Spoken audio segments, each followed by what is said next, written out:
Rosana Reguillo es doctora en Ciencias Sociales por la Universidad de Guadalajara y Centro de Investigación y Estudios en Antropología Social, el CIESAS.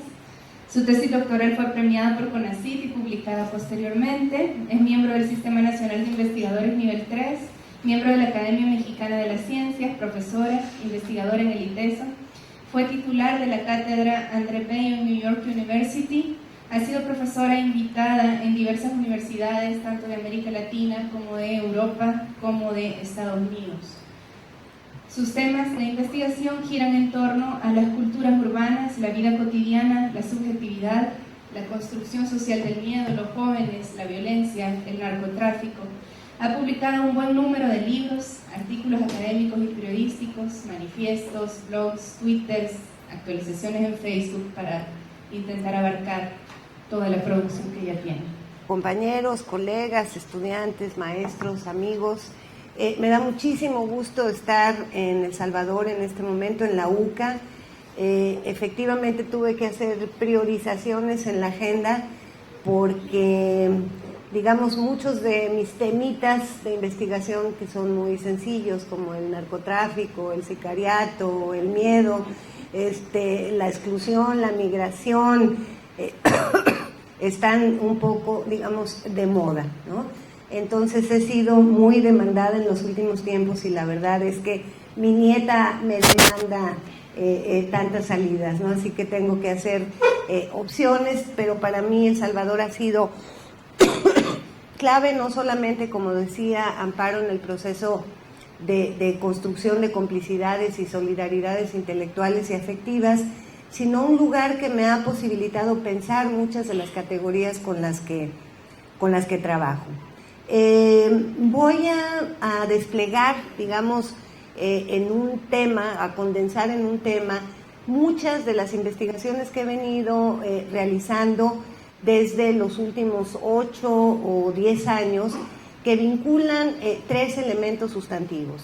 Por un lado, lo que yo llamaría el espacio público expandido, que es justamente lo que entiendo como la confluencia en el espacio público, no solamente de un ágora en el sentido habermasiano del término, sino la irrupción de relatos que provienen de la propia red, que provienen de los medios convencionales, de las industrias culturales, no sé, un espacio que se expande por la entrada de muchísimos elementos y dispositivos en este espacio público.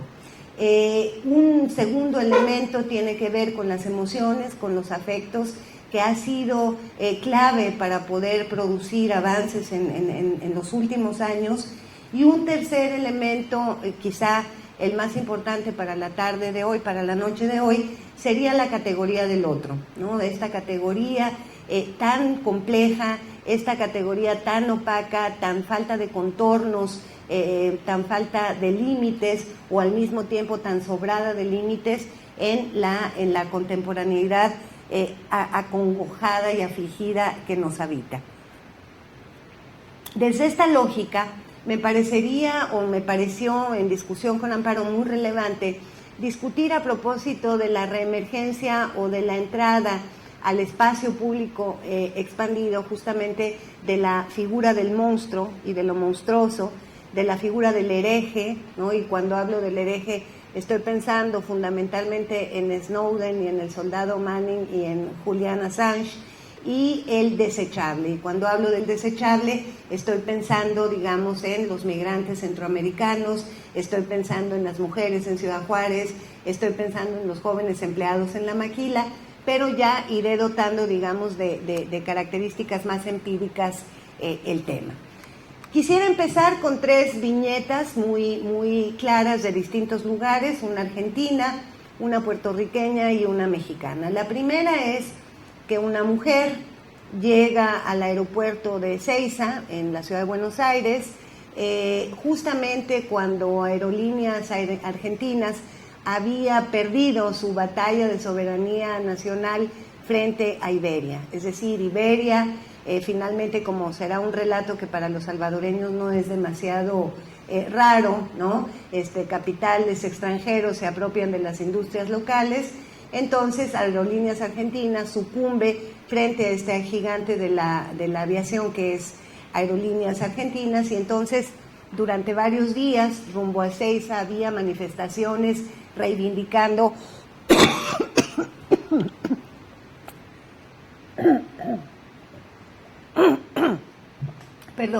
reivindicando la nacionalidad argentina.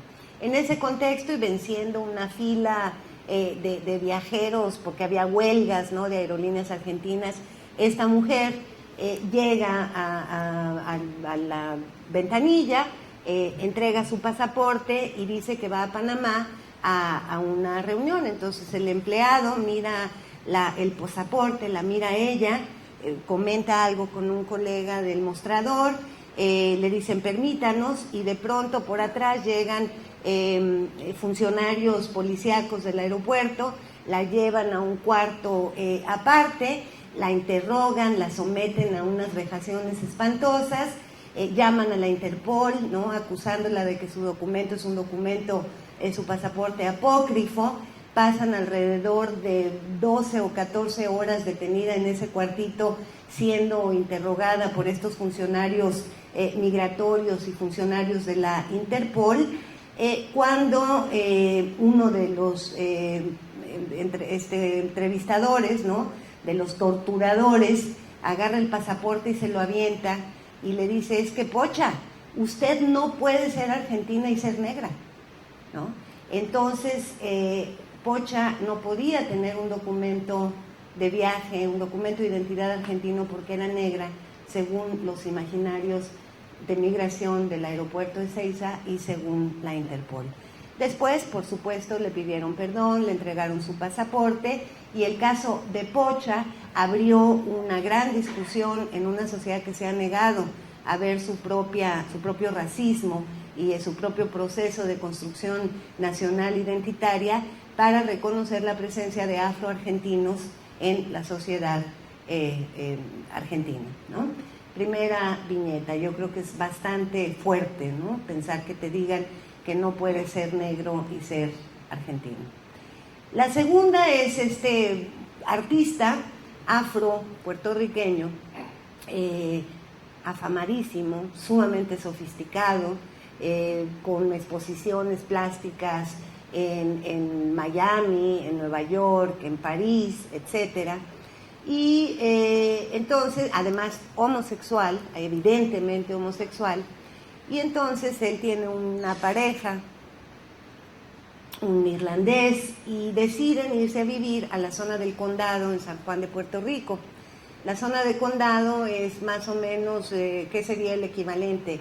La zona turística, muy aristocrática, llena del jet set internacional que va a vacacionar ahí, los ricos caribeños, ¿no?, que llegan a esta zona, y él se cambia a este edificio de condado, y el segundo día que está viviendo ahí, él baja en shorts, en bermudas, a sacar la basura, y una vecina, una señora, le dice: muchacho, esta puerta no sirve, ya se les ha dicho unas cuantas veces, a ver si pones atención y la puedes arreglar.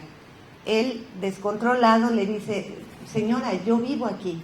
Entonces la mujer empalidece y le dice: discúlpeme, por favor, nunca pensé que usted fuera un habitante de este edificio, ¿no? Segunda anécdota, cuerpos fuera de lugar.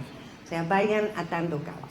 La tercera viñeta la cuenta Octavio Paz, es una viñeta mexicana, en algunas de sus memorias, cuando él está en su casa en Coyoacán, y su mujer sale, y él está aparentemente solo en su casa, trabajando en su estudio, y la mujer, la esposa, nunca le cuenta que había contratado a una nueva persona de servicio, ¿no? Entonces él está trabajando y de pronto escucha ruido, abre la puerta de su estudio muy preocupado y grita: ¿quién está ahí? Y esta mujer, que venía, ¿no?, del campo, que era una mujer rural, contesta con una voz muy tímida: no es nadie, señor, soy yo. ¿Sí? Tercera viñeta.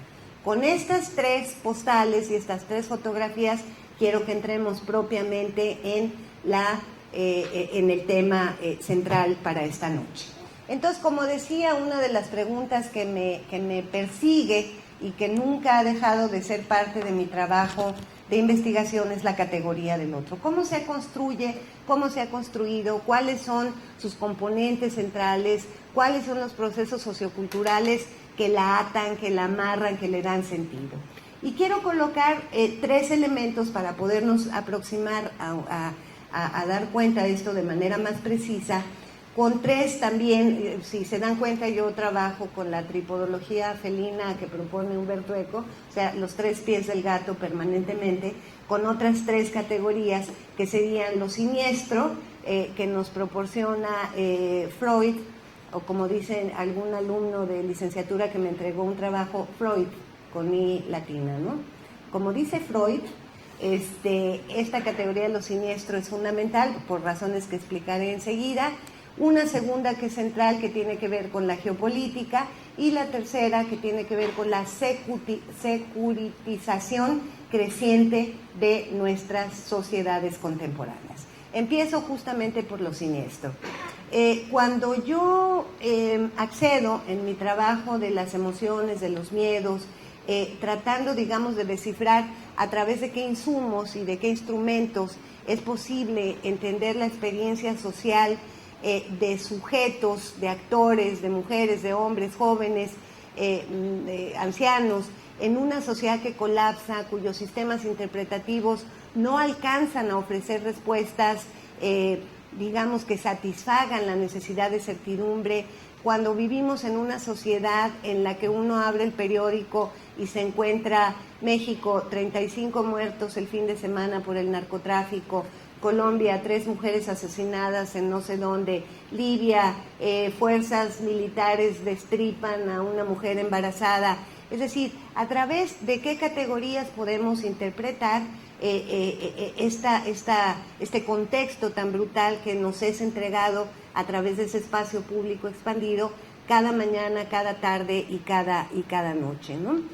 Cómo interpretar adecuadamente la experiencia de actores sociales que pierden de pronto el contacto con su ciudad, porque esa ciudad se convierte en un espacio totalmente atemorizante, ¿no? No hay que ir nunca a Mexicanos, no hay que ir nunca a Soyapango, no hay que ir nunca a Tepito en el caso de México, porque son geografías diabólicas, geografías portadoras de profundos terrores, ¿no? Entonces, cuando estoy en este análisis, entro a una lectura más profunda de la obra de Freud o de Freud, y entonces encuentro en su categoría de lo siniestro la mejor manera analítica y cultural para dar cuenta de este proceso. Si ustedes son lectores de este psicoanalista, se darán cuenta que él propone entender por lo siniestro la transmutación de lo familiar en lo extraño, ¿sí? La transmutación de aquello conocido y seguro en algo monstruoso y atemorizante.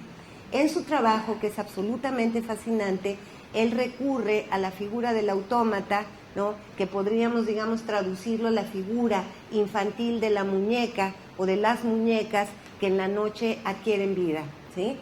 Ustedes, cada uno de ustedes con sus G.I. Joes, los varones, con sus pitufos, con sus muñecas, ¿no? Esos terrores nocturnos, de pronto uno voltea al anaquel y esos seres que durante el día fueron portadores de alegrías y de juegos, de pronto transmutan su rostro y se convierten en algo siniestro, ¿no? Esa es la definición de Freud de lo siniestro. Entonces, justamente esta experiencia contemporánea del monstruo que decapita, del cuerpo decapitado, de la ciudad que no es más segura, del barrio que se atrinchera, está atravesada justamente por esta categoría de lo siniestro. No podemos entender la criminalización creciente del otro si no incorporamos esta categoría de lo siniestro. La segunda tiene que ver con una perspectiva geopolítica.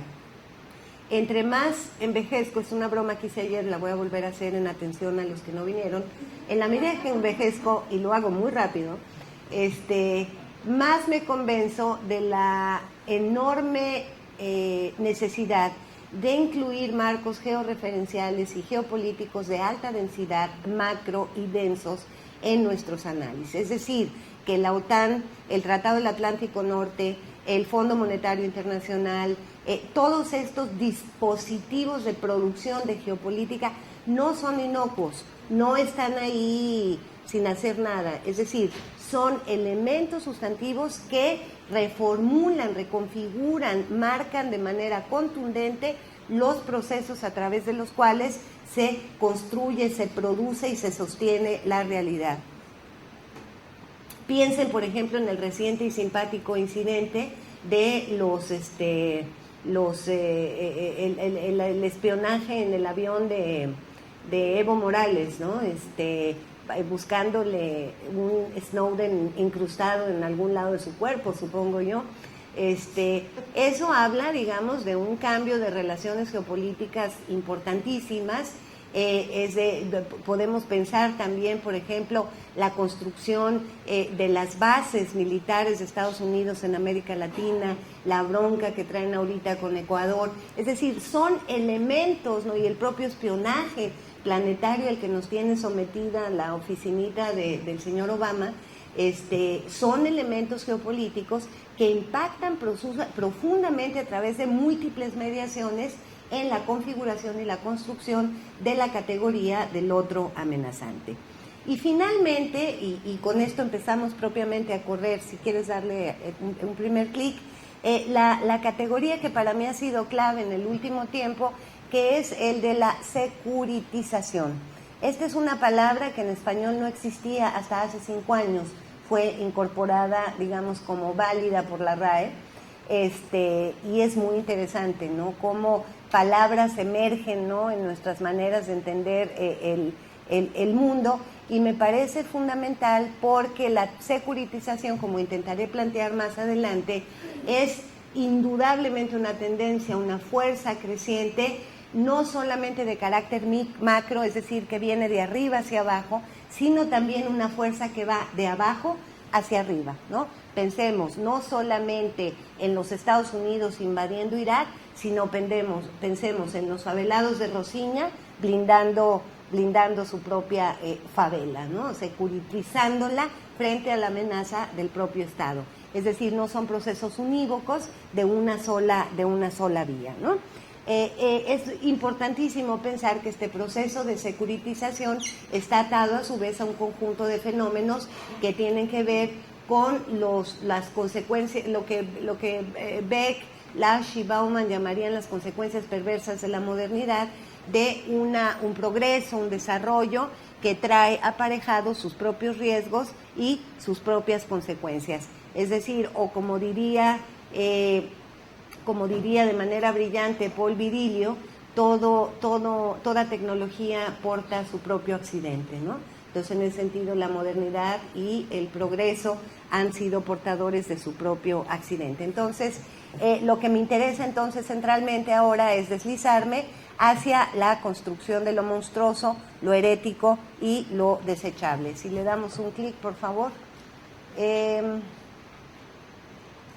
Esta cita, digamos, se las voy a dejar para que la lean. Me choca usar el PowerPoint como closed caption, ¿no?, cuando ustedes pueden hacer el trabajo de lectura, pero les doy un momento porque me parece que Ulrich Beck en 2003, ya, claro, es posterior a las Torres Gemelas, pero él ya está anticipando, ¿no?, en su planteamiento todo lo que va a ser una realidad verdaderamente grave en el momento contemporáneo, ¿no? Es decir, cómo la sociedad hoy empieza a organizarse a partir de inocentes puros, inocentes sospechosos más o menos, y sospechosos radicales, ¿no? Es decir, pero de alguna manera todos somos sospechosos de ser sospechosos, ¿no? Voy a hacer una nota de pie de página porque no la tengo incluida en este trabajo, pero a partir de esta figura de la sospecha y de lo que se juega en este espacio securitario, justamente he venido trabajando con la categoría en función de ese otro construido de la desidentificación. En este proceso de yo ser sospechoso, los actores sociales tendemos a desidentificarnos de todos aquellos elementos que nos asemejen, ¿sí?, al relato hablado que tenemos de lo que es un sospechoso. Si voy a viajar a Estados Unidos, trato de no parecer colombiana, trato de no parecer mexicana, trato de no parecer salvadoreña migrante en búsqueda de trabajo, ¿sí? Es decir, voy tratando de arrancarme las marcas de mi propia pertenencia sospechosa. Las implicaciones subjetivas en las certezas del sujeto que esto está operando son gravísimas. Son gravísimas porque quiere decir que uno mutila, así sea de manera temporal, elementos de su pertenencia y de su adscripción identitaria, ¿no? Hablando de esto el otro día con un colega, con Amparo, él nos contaba, él es un chileno, ¿no?, de rostro, digamos, evidentemente autóctono. Entonces él nos contaba que decidió, en aras del pánico que le daba y de todo lo que lo molestaban en sus viajes, viajar en calidad de chamán. Entonces se viste de blanco y se pone plumas y unos collares y pasa, ¿no? Entonces, porque pasa, entonces ya no como el sospechoso guanaco chileno, sino pasa como ese sujeto exótico, ¿no? Entonces, la exotización de la otredad, si voy despachando algunos insumos, adelantando, la exotización de la identidad todavía funciona, sobre todo porque vivimos de las secuelas de las declaraciones de la UNESCO de Diversity is Beautiful, ¿no? Cuando esa diversidad es en realidad un repertorio de comidas, vestuarios y mujeres sensuales, ¿no? Entonces, vamos a la siguiente.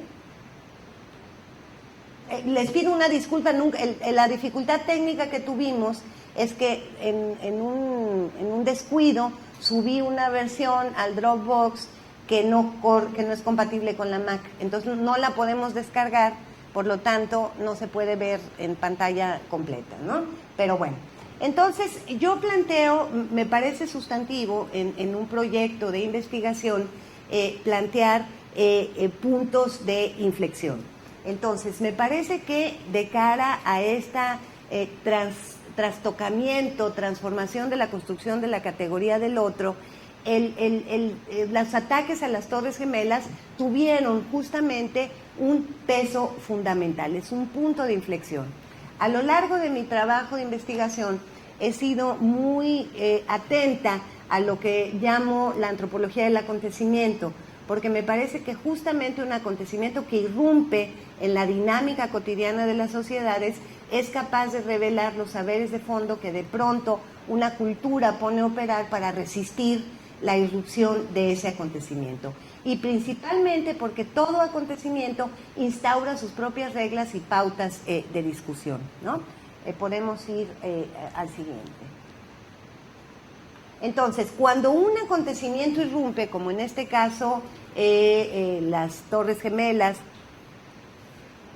o como pudiera ser el asesinato de una mujer en un barrio, en una comunidad, lo que los grupos van a tratar es de dotar al acontecimiento de una explicación, de un sentido que no ponga en entredicho las bases estructurales en las que esa comunidad está sustentada, ¿no? Y esto se va a producir principalmente, si le cambiamos, a partir de elementos que tienen que ver con relatos. ¿Cómo se relata el acontecimiento? Si ustedes vieron lo que pasó, por ejemplo, en el 11 de septiembre, la gente que iba y ponía florecitas, fotografías de las víctimas de los aviones, el New York Times que publicaba cada día 3 o 4 biografías de estos ejemplares norteamericanos que habían fallecido, tararán, tararán. Es decir, hay una fuerte tendencia a poner en clave de relato, ¿no?, de contar qué fue lo que pasó para, digamos, sustentar las bases de esta sociedad. Por otra parte, indudablemente, todo acontecimiento irruptivo tiende a provocar en los grupos sociales la extracción de lecciones orientadoras. Claro, es que les dimos pase directo a todos los malditos yihadistas es que no los controlamos, además hasta se metieron a tomar clases de aviación y además la gente les rentó casas en no sé dónde. Moraleja, lo que hay que hacer es frente a estos extranjeros ponernos truchas, es decir, tenemos que cerrar las fronteras, es decir, todo acontecimiento comporta la producción de un relato y la producción de un relato ejemplificador, lo que no se debe hacer y lo que sí se debe hacer, ¿no?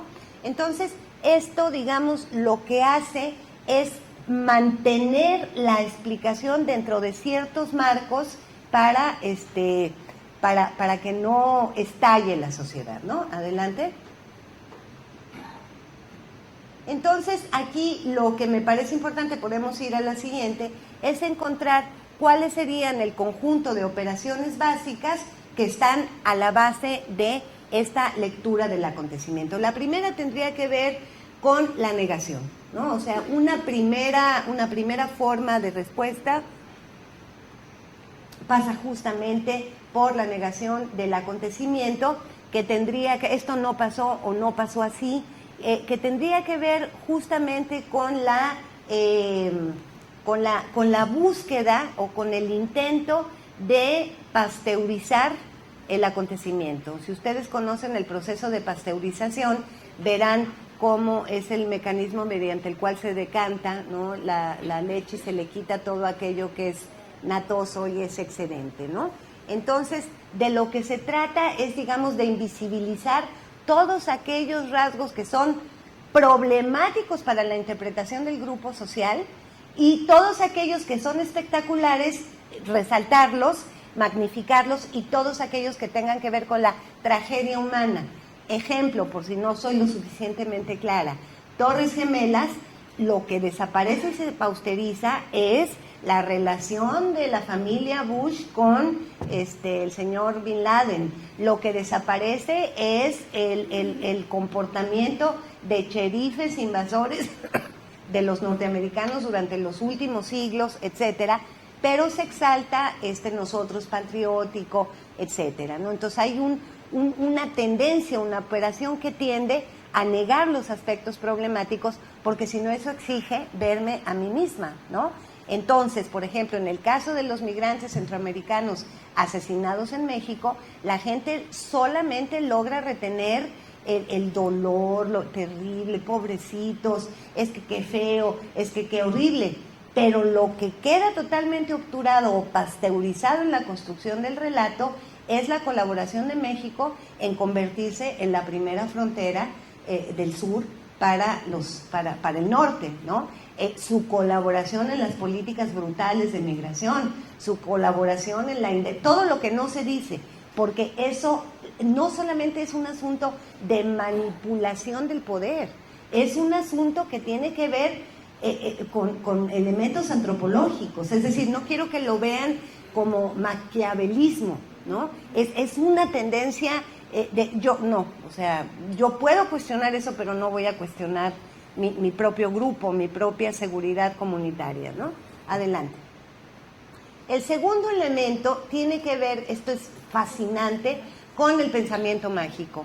Parecería, digamos, que en pleno siglo XXI el pensamiento mágico religioso debería de estar totalmente, digamos, superado, pero nos damos cuenta, efectivamente, que no es así y que el pensamiento mágico sigue comandando en buena medida las representaciones orientadoras para interpretar ciertas cosas, ¿no? Explicación teleológica, por ejemplo, acaba de salir una publicación en línea que se llama poesiaenlinea.com, donde recogen poemas de migrantes centroamericanos, salvadoreños, hondureños, ¿no?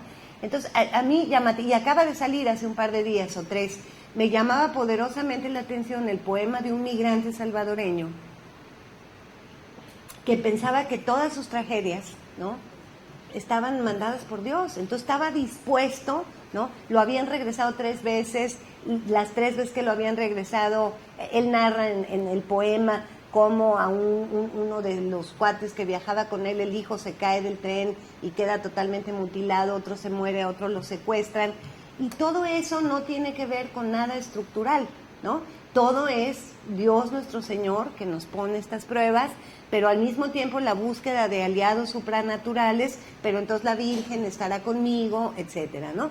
Entonces, este pensamiento mágico que orienta nuestras representaciones, lo que hace es el ablandamiento de las fronteras para la tolerancia a la violación de los derechos humanos de los otros. O sea, tiene fuertes implicaciones políticas, ¿no? Entonces, por eso es muy importante entender de qué está hecho esto, ¿no?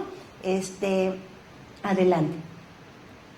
Esto es muy interesante, que lo he podido constatar en muchos acontecimientos, como las Torres Gemelas, las explosiones de gasolina, el ataque a los trenes en Atocha, etcétera, etcétera, ¿no?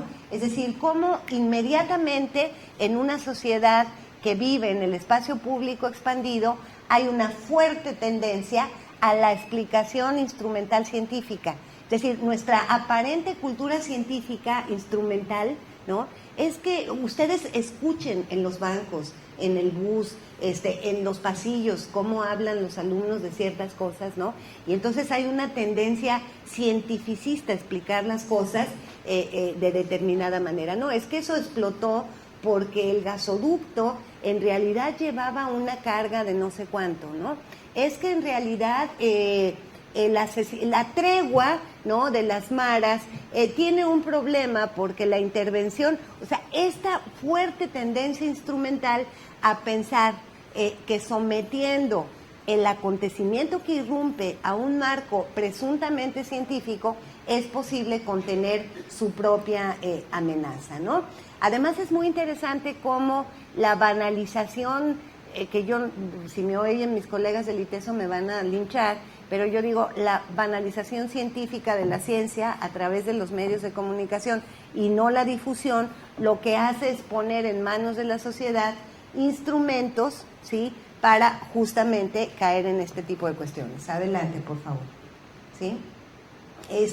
Indudablemente, yo, vamos más adelante, considero que no son, adelante, sí, que no son fundamentales, ¿no? Es decir, que no son una excepción, pero que sí las Torres Gemelas son un parteaguas en la construcción del problema de lo que ellos llamarían seguridad planetaria.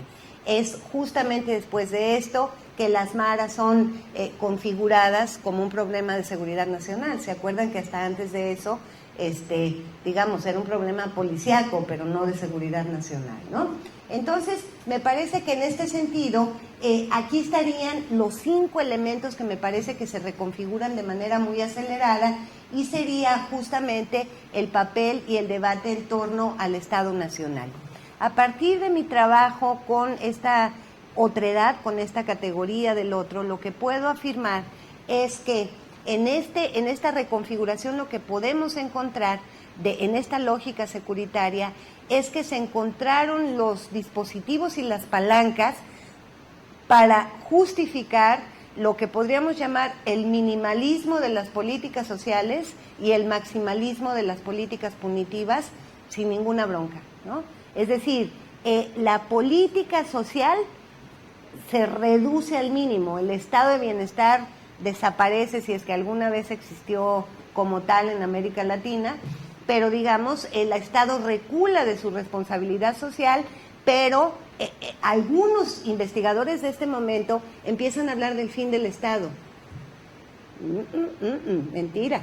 Es decir, lo que desaparece es su brazo social, lo que le crece elefantiásicamente es su brazo punitivo y policíaco, como lo hemos podido constatar a lo largo de estos años, ¿no?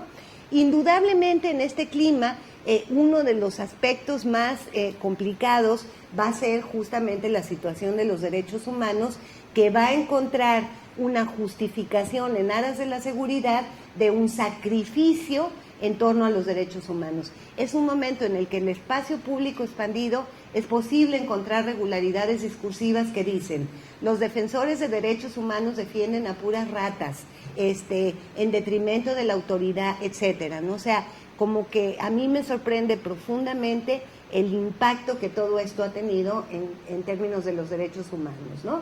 Indudablemente va a reconfigurar la noción de frontera e inmigración, no se los tengo que decir para nada a ustedes, pero va a ser un momento muy paradójico en el que se incremente el libre tránsito de mercancías, el libre tránsito de capitales y se impida el tránsito, digamos, de flujos humanos y de personas, ¿no? Es un momento en el que se va a justificar con otras lógicas la intervención, ¿no?, en las distintas soberanías nacionales y, por supuesto, como hemos venido insistiendo, la categoría del otro, ¿no? Entonces, digamos que aquí en esta figura del famoso panóptico de Bentham, yo no había estado nunca, bueno, nota a pie de página, yo no había estado nunca en uno, jamás. Y el año pasado tuve me invitaron a San Luis Potosí, al Centro de Cultura Whatever, que es una cárcel recuperada de finales del 18, principios del 19, que está construida en la lógica del panóptico de Bentham. Entonces tienen exactamente el panóptico al centro todavía del centro cultural, lo reformaron, pero dejaron muchas de estas marcas y me permitieron subir porque lo tienen cerrado. La sensación de estar adentro de una de estas máquinas es que entiendes todo lo que es esta sociedad vigilante y disciplinaria. Es impresionante. En el punto en el que te pares, tienes control total de lo que está sucediendo, ¿no? O sea, no hay manera de que nada desaparezca a tu vista. Es una sensación, da miedo, da vértigo, ¿no? Así como dices, yo no quiero ver, ¿no? Y sin embargo me parece que todo este proceso securitario del que estamos hablando, en esta reconfiguración, exacerbó los dispositivos panópticos de la sociedad. Es decir, les dio de alguna manera su carta de legitimidad. Yo no logro entender cómo la sociedad norteamericana no sale masivamente a la calle, a manifestarse justamente en contra del espionaje casero, ¿no? Adelante. Entonces, en este sentido, me parece que lo que va a pasar, si quieres podemos ir un poco más adelante para ir más rápido, me parece que lo que va a pasar es justamente, hasta ahí, trastocar la idea del derecho, no solamente en términos del derecho humano, sino del derecho civil y del derecho internacional, que son como tres planos que van a estar siendo profundamente socavados por esta posibilidad, ¿no? Entonces, considero que un elemento sustantivo es que la construcción en términos del enemigo total, que es la figura del terrorista, el enemigo total, que es la figura del narcotraficante, el enemigo total, que es la figura del ex militar escondido en las montañas, el ex caidil, etcétera, etcétera. Este enemigo total tiene un uso retórico para el Estado Nacional, ¿sí?, porque le permite ganar tiempo para otras operaciones, ¿no? Entonces, eso es clarísimo en la sociedad norteamericana. Es muy claro en la sociedad mexicana en el caso de la guerra contra el narcotráfico y la construcción de este enemigo total. Adelante. Adelante. Entonces, aquí me importa mucho detenernos en esta cuestión porque tiene y creo que este es de profundo interés para El Salvador y para los salvadoreños. Si ustedes recuerdan, poco después de que abrieron Guantánamo, la gente estaba muy indignada, ¿no?, por la situación de violación a los derechos humanos, y Ashcroft, en un acto de irresponsabilidad discursiva y autoritarismo brutal, declaró que eso no era para nada importante y que lo que era sustantivo era construir zonas libres de derechos humanos, ¿no? A partir de esta primera declaración, distintos países, ¿no?, donde ha ido aumentando la tortura, como es en el caso de México, han considerado que es adecuado en términos de seguridad construir espacios libres de derechos humanos. Ese es el escenario en el que estamos, ¿sí? Entonces, ahí la pregunta por el otro adquiere contornos sumamente complejos. Adelante. Luego, creo que hay un tema que aparentemente muy inocuo, pero que es fundamental porque se articula no solamente la construcción de un enemigo terrorista que va a atacar a través de bombas, sino la construcción del bioterror, ¿no? El bioterror a través de los portadores de gérmenes, de los portadores de enfermos. Ahorita estoy haciendo un trabajo con uno de mis asistentes para trabajar en la prensa norteamericana, como los comentaristas a notas del New York Times, de Los Angeles Times, se refieren a los migrantes latinoamericanos, mexicanos, centroamericanos, etcétera, etcétera, ¿no? Entonces hay una tendencia cada vez creciente, no solamente a culparnos de quitarles la chamba, sino de ser elementos patógenos, ¿sí? Es decir, cada vez el imaginario y la construcción retórica de ese otro es justamente esta idea del el elemento patógeno que viene a contagiar a la buena sociedad, ¿no? Entonces, este bioterror, que puede ser claramente visto en los aeropuertos, está presente también en los dispositivos de relación cotidiana en la ciudad, de relación con los otros, etcétera, etcétera, ¿no? Adelante, ¿no? Entonces, aquí hay una cuestión muy, muy fuerte, porque, digamos, en esta confusión terrible, es posible, digamos, jalar agua para el molino, como diríamos, ¿no? Entonces, adelante. Adelante. O sea, hay unas caricaturas que son maravillosas, ¿no? Ahora que venía para acá, me tocó la Random Security Check en el aeropuerto mexicano, así se llama, que significa que cada 10 gentes te pasan, bueno, te ponen un liquidito en las maletas, te esculcan todo, ¿no? Es una cosa terrorífica, ¿no? Entonces, voy a trabajar aquí de manera muy rápida 3 categorías que se derivan de esto que estamos tratando de construir en esta idea de la securitización y la nueva geopolítica. 3 categorías del otro, ¿sí?, que se articulan al monstruo, al hereje y al desechable, que sería la categoría de lo inviable, ¿no? Esta es una formulación o denominación que tomo del Banco Mundial cuando habla de países inviables, ¿no? Cosa que me parece una declaración terrorífica, ¿no? Entonces, así como hay países inviables, hay actores inviables, es decir, aquellos que ya no tienen ninguna posibilidad de transitar, aquellos que ya están totalmente colapsados y son desechos humanos, ¿no? Todos aquellos otros que son redundantes, que sería la misma inviabilidad, pero experimentada desde la dimensión subjetiva.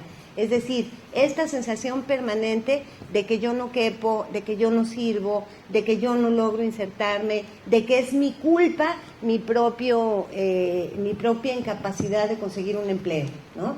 Esta sensación de ser redundante. Y esta última categoría de los desechables es una categoría colombiana, ¿no? Terrible en su formulación, pero me parece absolutamente clave para pensar en todos aquellos otros que son sacrificables. Pienso aquí en el cuerpo de todos esos jóvenes que entran, ¿no?, por una puerta de la maquila, por la puerta giratoria de la maquila, se les extrae todo el valor durante 3 meses y son vomitados por la propia maquila, ¿no? O sea, el desechable serían aquellos sujetos que la sociedad bulímica engulle, ¿sí?, y luego vomita, ¿no?, en forma de excrescencia. Entonces, ahí, en esa tesitura, es que se produce la idea de lo monstruoso. Entonces, en primer lugar, digamos, tendríamos la categoría, repito, del desechable, ¿no?, del que no cabe, y justamente es el perfil que más, digamos, dialoga con esta categoría es el perfil del migrante, ¿no? De un tipo de migrante, por supuesto, ¿no?, del que estamos hablando aquí, donde, digamos, va con un hándicap, con una déficit de seguridad, de ciudadanía desde su comunidad, es decir, es expulsado porque no cabe, ¿no? Y nunca va a conseguir, digamos, reconfigurar su estatus de seguridad ciudadana. Adelante.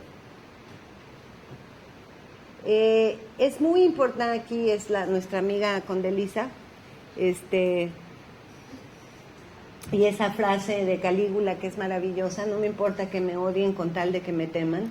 Entonces yo creo que este brazo fuerte, ¿no?, en contra de la migración está profundamente articulada la construcción de un terror estatal, ¿no? Es decir, lo vemos claramente como el miedo, como el pánico frente a este Calígula que son los organismos internacionales, los ciertos estados nacionales, imposibilitan de acción y de demandas claras, ¿no? Adelante. Bueno, aquí me parece que podríamos encontrar como estos insumos para pensar estas cuestiones del otro, ¿no?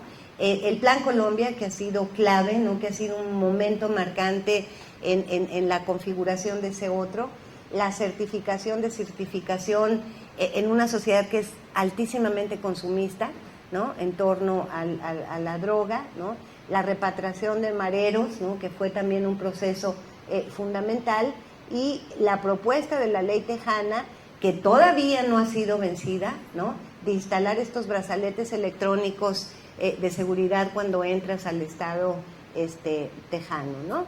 Entonces, aquí yo haría un alto, dale un poco más, creo que es la última, más, aquí, ok. Diría, ¿cómo podríamos cuestionar, ¿no?, en esta figura del uso de lo monstruoso, del uso de lo herético, del uso de lo desechable, para entender, digamos, cómo se van construyendo, cómo el sospechoso ayuda a la construcción de estas retóricas de la seguridad, ¿no? Cómo estas cuestiones están apuntalando el discurso de la tolerancia cero, de la cual cada vez más la sociedad es cómplice. Nos vamos haciendo cada vez más cómplices de esta doctrina de Giuliani, ¿no? El pensamiento de César el Lombroso, cuando yo empiezo a trabajar esto, supongo que muchos de aquí ubican a Lombroso, que es un médico criminalista siglo XVIII, siglo XX, padre de la criminología moderna, que tiene un manual del hombre criminal, ¿no? Y en este manual del hombre criminal, que es bien divertido porque él describe cómo es el criminal perfecto, pero resulta que el problema de su trabajo de campo experimental es que él va a hacer su prueba, ¿no?, de la conformación de los rostros, la etnia y todo, a las cárceles y a los manicomios. Y resulta que en la Europa de ese momento los que están en las cárceles y los manicomios pues son los gitanos, son los judíos, ¿no?, son los afros, es decir, entonces el manual del hombre criminal sale un poco cargadito, ¿no?, de genes. Pero, digamos, el pensamiento lombrosiano sigue teniendo un impacto fuertísimo. Él es importado a América Latina por la Sociedad Eugenésica Mexicana y Colombiana, ¿sí? Desde México expande sus dominios a distintos lugares de América Latina. Es el momento de la purificación de los estados nacionales latinoamericanos, de la construcción de la limpieza social. Y este manual del hombre criminal, believe it or not, ¿sí?, sigue siendo un libro de texto para las policías latinoamericanas, ¿sí? Siguen siendo capacitados en el reconocimiento del hombre criminal con estos manuales, ¿no? Entonces, adelante. El otro no me detengo porque sería larguísimo y complicadísimo. Y aquí con esto cierro para poder pasar a la discusión. Algo muy impresionante para mí a partir de mi trabajo con la violencia y la violencia brutal en las entrevistas que he venido haciendo en los últimos 5 años con sicarios y con ex sicarios, pasa justamente por la pregunta que yo me formulo y les formulo, desde qué lugar de su subjetividad, ¿no?, de su interioridad, es posible sostener un cuchillo y decapitar un cuerpo. Es posible sostener un machete y cortar una pierna. Es posible sostener un instrumento punzocortante y arrancar una lengua, ¿no? O sea, ¿De qué estamos hablando cuando hablamos de estas violencias? Tengo algunas entrevistas terroríficas, ¿no? Otras menos complicadas, pero lo más importante para mí de todo este trabajo es que en el proceso de aniquilamiento del otro hay procesos previos. Es decir, no es un asunto de que te volaste con marihuana o con coca y entonces agarras el machete y le cortas la cabeza al otro. Hay un proceso de degradación que es paulatino, ¿no? Y que pasa justamente, por un lado, por la animalización del otro, pero que en los términos que nos ocupan hoy podríamos llamar el convertir al otro en un ser inerme, en un monstruo al cual yo no me hace ningún tipo de conflicto ético asesinar, ¿no? Entonces, en este sentido, yo someto al otro a un proceso digamos, de reducción de sus condiciones humanas, y eso me autoriza indudablemente para quitarle la vida.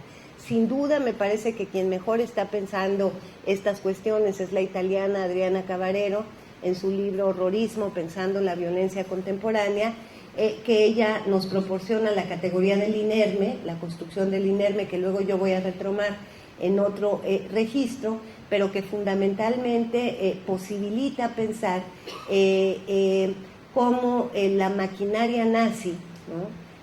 Vuelve a estar presente en estas geografías contemporáneas, ¿no? Si ustedes vuelven una vez más sobre Primo Levi en su texto maravilloso de Esto no es un hombre, cuando él cuenta cómo en el Lager, ¿no? en el centro, en el campo de concentración, estos judíos eran denigrados a la condición animalesca y solamente después de eso eran ejecutados, ¿no?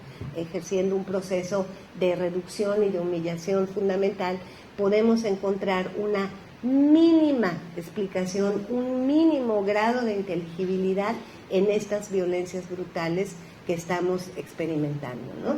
Pero que tienen que ver no solamente con una violencia brutal sobre el cuerpo inerme del otro, sino que tiene que ver también con el aprovechamiento y la gestión del cuerpo otro para impulsar un proyecto político-económico, un proyecto neoliberal predador, donde el cuerpo monstruoso, el cuerpo desechable y el cuerpo hereje siguen teniendo una funcionalidad política fundamental para sostener un orden securitario internacional de control. Muchas gracias. Gracias.